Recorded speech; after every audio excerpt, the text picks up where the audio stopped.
शिव पुराण के अनुसार भगवान गणेश जी के जन्म लेने की कथा का वर्णन प्राप्त होता है, जिसके अनुसार देवी पार्वती जब स्नान करने से पूर्व अपनी मैल से एक बालक का निर्माण करती हैं और उसे अपना द्वारपाल बनाती हैं।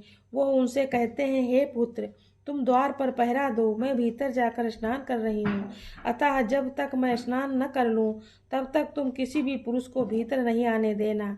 जब भगवान शिव जी आए तो गणेश जी ने उन्हें द्वार पर रोक दिया और उन्हें भीतर नहीं जाने दिया। इससे शिव जी बहुत क्रोधित हुए और बालक गणेश का सिर धड़ से अलग कर देते हैं। इससे भगवती दुखी व क्रुद्ध हो गईं। अतः उनके दुख को दूर करने के लिए शिव जी के निर्देश अनुसार उनके गण उत्तर दिशा में अपने पहले मिले जीव यानी हाथी का सिर काट ले जाते हैं और भगवान शिव ने गज के उस मस्तक को बालक के धड़ पर रख देते हैं, पुनर्जीवित कर देते हैं। पार्वती जी प्रसन्न होकर पुत्र गणेश को हृदय से लगा लेती हैं तथा उन्हें सभी देवताओं में अग्रणी होने का आशीर्वाद देती हैं। ब्रह्मा विष्णु महेश ने उस बालक को सर्व अध्यक्ष घोषित करके अग्र पूजा करने का वरदान देते हैं। चतुर्थी को व्रत करने वाले के सभी विघ्न दूर होते हैं और इस कथा को सुनने वाले को सभी सुख समृद्धियाँ प्राप्त होती हैं। बोलिए गौरी पुत्र गणेश भगवान की जय। तो आज मैं आपको सुना रहा हूँ भगवान शिव और पार्वती जी की बड़ी ही दुर्लभ कथा। तो इस कथा को बड़ी श्रद्धा और प्रसन्नचित्त से पूरा मन अवश्य सुनिएगा। भगवान श्री कार्तिकेय जी शिव पार्वती जी के पुत्र हैं तथा सदैव बालक रूप ही रहते हैं, परंतु उनके इस बालक स्वरूप का भी एक रहस्य है। एक बार शंकर भगवान ने पार्वती जी के साथ जुआ खेलने की अभिलाषा प्रकट की। खेल में भगवान शंकर जी अपना सब कुछ हार गए। हारने के बाद भोलेनाथ जी अपनी लीला को रचते हुए पत्तों के वस्त्र पहनकर गंगा के तट पर चले गए। कार्तिकेय को जब सारी बात पता चली तो माता पार्वती से समस्त वस्तुएं वापस लेने के लिए आए। इस बार खेल में पार्वती जी हार गईं तथा कार्तिकेय जी शंकर जी का सारा सामान लेकर वापस चले गए। अब इधर पार्वती जी भी चिंतित हो गईं। सारा सामान भी गया तथा पति भी दूर गए। पार्वती ने अपनी व्यथा अपने प्रिय पुत्र गणेश जी को बताई तो मात्र भक्त गणेश जी स्वयं जुआ खेलने शंकर भगवान के पास पहुँचे। गणेश जी ने इस खेल में जीत गए और लौटकर अपनी जीत का समाचार अपनी माता पार्वती को सुनाया। इस पर पार्वती जी बोली कि उन्हें अपने पिता को साथ लेकर आना चाहिए था। गणेश जी फिर भोलेनाथ जी की खोज करने निकल गए। भोलेनाथ जी ने उन्हें भेंट हरिद्वार में हुई। भोलेनाथ की भेंट गणेश जी की हरिद्वार में हुई। उस समय भोलेनाथ भगवान विष्णु जी व कार्तिकेय जी के साथ भ्रमण कर रहे थे।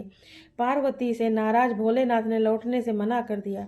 भोलेनाथ जी के भक्त रावण ने गणेश जी के वाहन मूषक को बिल्ली का रूप धारण करके डरा दिया। मूषक गणेश जी को छोड़कर भाग गए। इधर भगवान विष्णु ने भोलेनाथ की कथा से पाशा का रूप धारण कर लिया। गणेश जी ने माता के उदास होने की बात भोलेनाथ जी को कह सुनाई। इस पर भोलेनाथ बोले कि हमने नया पासा बनवाया है। अगर तुम्हारी माता पुनः खेल खेलने को सहमत हो तो मैं वापस चल सकता हूँ। श्री गणेश जी के आश्वासन पर भोलेनाथ जी वापस पार्वती जी के पास पहुँचे तथा खेल खेलने को कहा। इस पर पार्वती जी हंस पड़ी और बोली, अभी आपके पास क्या चीज़ है जिससे खेल खेला जाए। यह सुनकर भोलेनाथ जी चुप हो गए। इस पर नारद जी ने अपनी वीणा आदि सामग्री उन्हें दी। इस खेल में श्री भोलेनाथ जी हर बार जीतने लगे। तो पासे फेंकने के बाद गणेश जी समझ गए तथा उन्होंने भगवान विष्णु के पासा रूप धारण करने का रहस्य माता पार्वती जी को बता दिया। सारी बात सुनकर पार्वती जी को क्रोध आ गया। रावण के माता को समझाने का प्रयास किया पर उनका क्रोध शांत नहीं हुआ तथा क्रोधवश वो उन्हें भोलेनाथ जी को श्राप दे दिया कि गंगा धारा का बोझ उनके सर पर रहेगा। नारद जी को कभी एक स्थान न टिकने का भी श्राप दे दिया। भगवान विष्णु जी को श्राप दिया कि यही रावण तुम्हारा शत्रु होगा तथा रावण को श्राप दिया कि विष्णु ही तुम्हारा विनाश करेंगे। कार्तिकेय जी को माता जी पार्वती जी ने कभी जवान न होने का श्राप दिया। इस पर सर्वजन चिंतित हो गए। तब नारद जी ने अपने विनोदपूर्ण बात से माता का क्रोध शांत किया तो माता ने उन्हें वरदान मांगने को कहा। नारद जी बोले कि आप सभी को वरदान दे तभी मैं वरदान लूंगा। पार्वती जी सहमत हो गईं। तब भगवान शंकर जी ने कार्तिकेय शुक्ल के दिन जुड़े में विजय रहने वाले को वर्ष भर विजय बनाने का वरदान मांगा।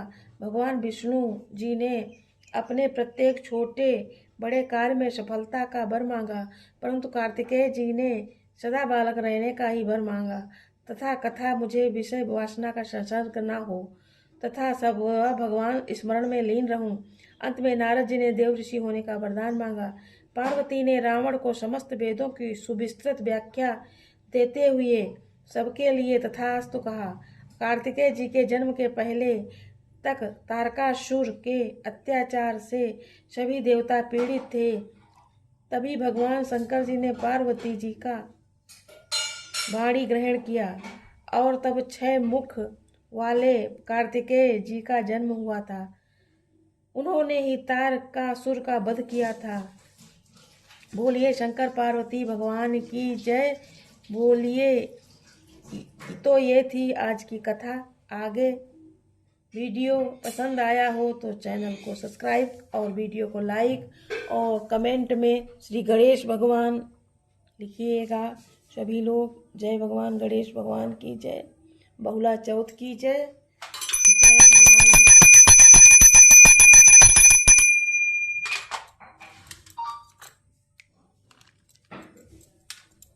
ये मेरे हैं गणेश भगवान। सभी लोग हाथ जोड़ो, पूजा करो, पाठ करो, सबकी मनोकामना पूर्ण हो।